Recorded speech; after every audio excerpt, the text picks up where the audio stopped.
morning. I'm Father Rayappa. We have been discussing about the laws of biology, the laws of creation.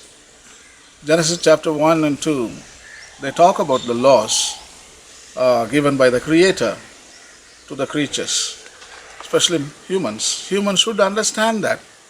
But ironically, humans, they don't understand, but the other creatures have understood them. So far, there was no friction between in the relationship between creation and the creatures. But now I'm afraid only humans put pressure on this relationship. So we need to understand that. Already I have told you two laws. One is, the first law is dominion, subdue the earth. That is Genesis 1:26, first one. And the second law we discussed about Genesis 1:28, be fruitful and multiply. I think we have taken it so seriously, and we have produced 7 billion peoples on earth, and that is not sustainable. We discussed that. So today we are going to discuss about Genesis 1:29. Nobody talks about it. Nobody writes about it. Pope doesn't write it, and cardinals don't write it. Archbishops and bishops and priests and the religion seem to silent when it comes to Genesis 1:29. You know what it is? Vegetarian diet. The Creator has prescribed plants, fruits, nuts. These are the diet for all creatures, especially humans, mammals. There are about 4,600 mammals today live on earth, and they are all vegetarians, most of them. But only few, like humans, we are dysfunctional, I told you. And we are supposed to eat vegetables. That is what the Creator intended. That is the law of biology. I told you, every law we break. We are outlaws. That is what we are. Every one of us should be in the jail. So we broke every law. And every day we are breaking the same law.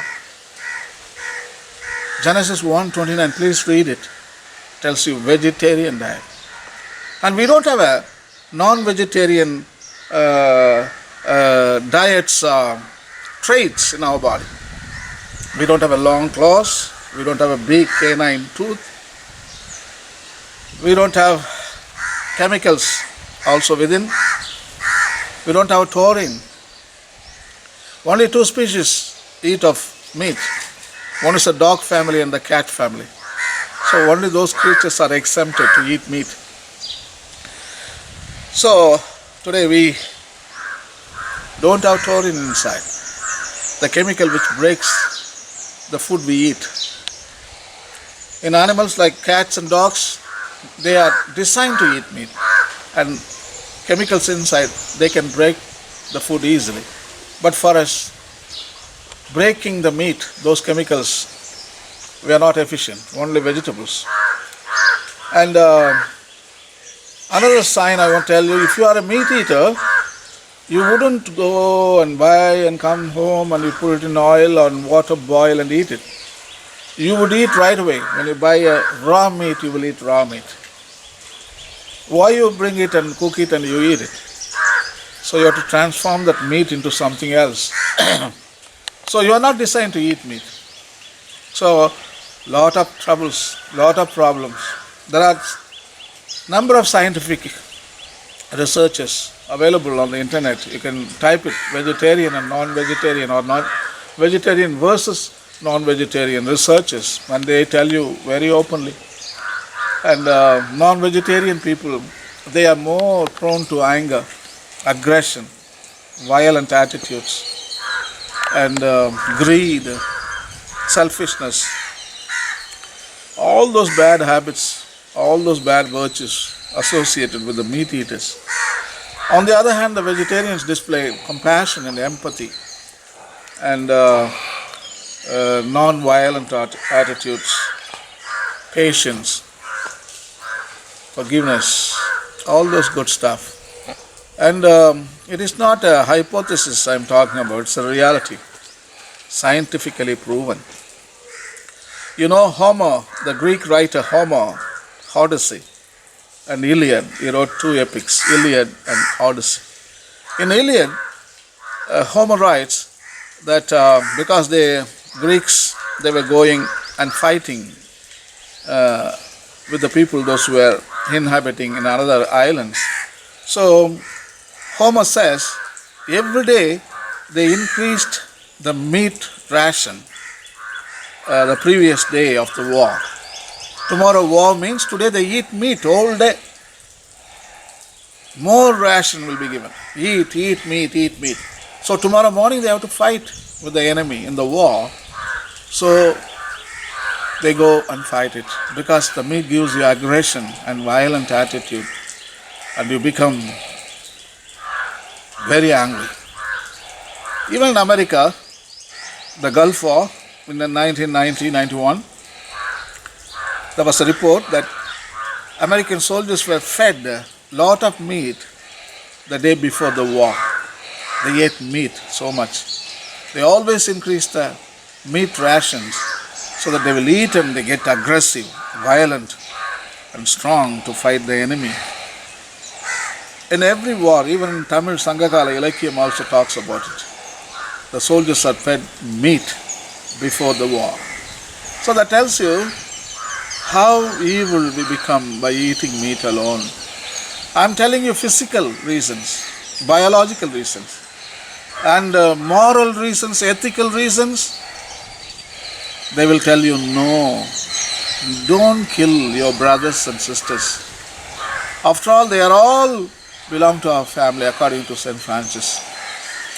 Even according to biology, we share the same elements of biology, adenine, guanine, thymine, cytosine, all these elements, very common. Banana also has them, and housefly has them, and monkeys have them, fish have them, trees have them, and humans also have them.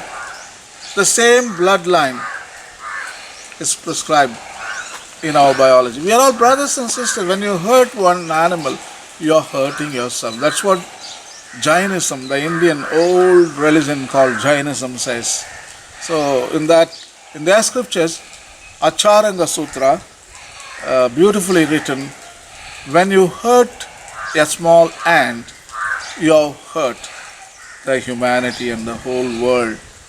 When you saved one ant, you have saved the whole humanity. Such a beautifully written wisdom in Acharanga Sutra in Jainism.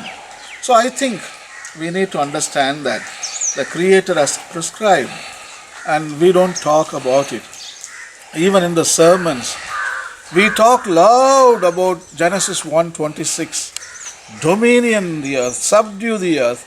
Everything is created for humans. And go and take everything.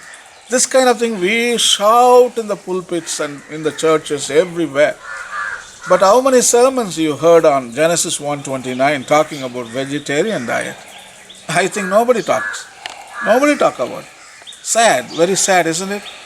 So I think we should give importance, equal importance at least. When you talk about 1:26, just 3 verses down if you come, entirely a different story. So why don't you read that and probably write some books on the text? I'm going to write one book on that, of course. So today it's already high time to dig. When you read this kind of biblical text, that gives you a focus, that gives you a ethical motive. It's an ethical motive and you will do it. So, my dear brothers and sisters, let us show some compassion to creation. By not eating, you are saving the natural world and you are not taking their rights, you are not interfering in their rights of existence. Every life on earth has existential rights to be, to flourish and to fulfill the role for the common good of this community, isn't it?